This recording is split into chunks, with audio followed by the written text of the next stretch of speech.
I've lived on the corner of Sycamore and 5th for 12 years. It's a quiet, at least it was until the local homeowners association, HOA, decided to turn the vacant lot across the street into a premium organic community garden. In reality, it was a logistical nightmare that turned our peaceful cul-de-sac into a parking war zone.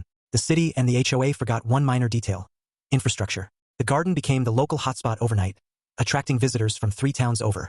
On weekends, the street was choked with Subarus and minivans. People started getting creative, parking on sidewalks and blocking fire hydrants. Eventually, the HOA board eyed the pristine, half-acre meadow behind my house. There was just one problem. My property is enclosed by a high-quality, vinyl-coated chain-link fence. A $6,000 investment I made to keep my huskies from chasing squirrels into the next county. To me, that fence was a sanctuary. To the HOA, it was merely an obstacle to their community vision. Last Saturday, I woke to the screeching sound of metal shearing. I ran to the back porch to find 2 men in garden committee t-shirts standing next to a 10-foot gap in my fence. They hadn't just opened a gate. They had used industrial bolt cutters to peel the mesh back like a tin can. The structural tension was gone, and my expensive fence was sagging into the mud.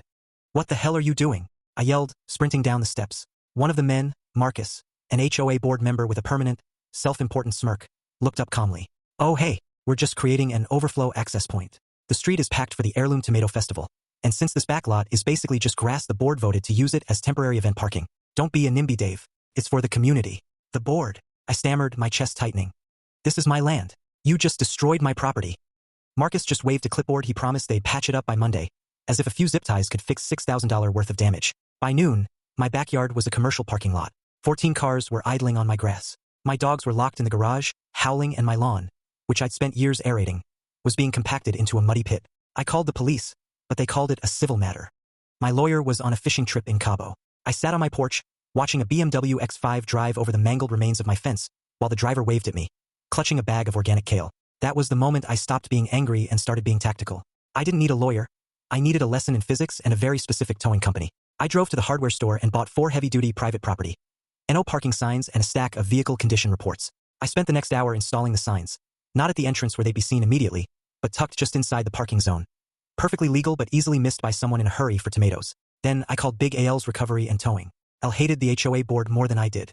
"Al," I said, "I've got trespassers. I want a drop hook contract. Don't tow them to your yard. Just move them 50 feet. As the festival reached its peak, AL's trucks arrived. Using self-loading dollies, he lifted the cars and moved them through the gap in the fence, lining them up in the narrow, one-way access alley behind the garden.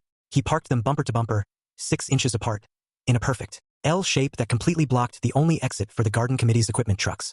For the final touch, every single car was left with a heavy-duty tire boot on the front left wheel. At 4 p.m., the gardeners returned. The BMW owner was the first to panic. He walked into my empty backyard, saw his car through the hole in the fence, and started screaming about theft. I was sitting on my porch with a fresh lemonade.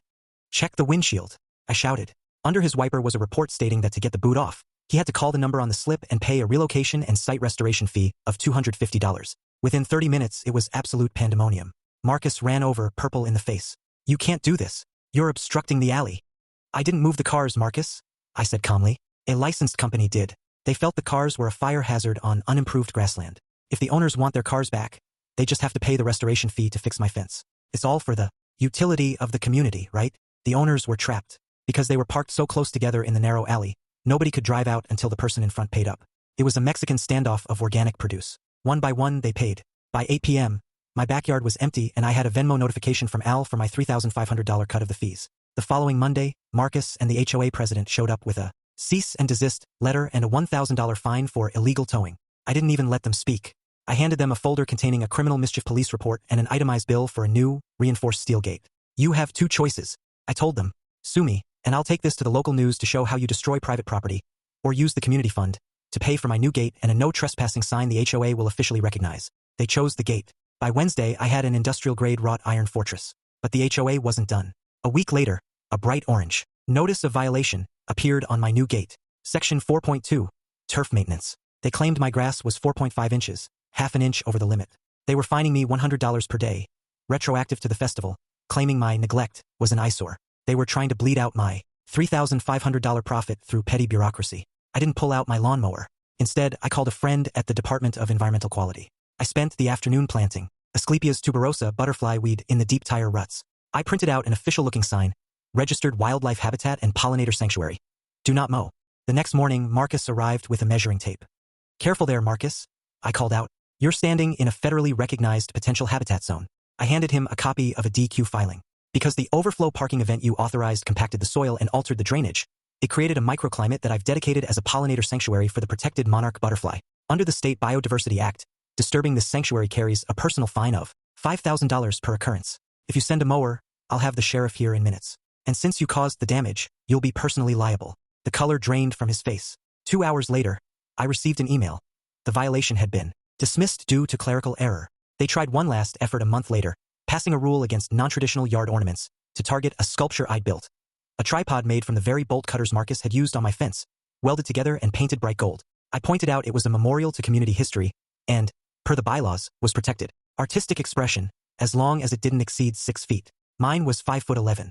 Today, my backyard is a lush, beautiful meadow of wildflowers. The butterflies love it, and the HOA board members have to drive past it every day, seeing the golden bolt cutters glinting in the sun. They wanted free parking, but they ended up paying for my steel gate, my sod, and my new hobby as an amateur environmentalist.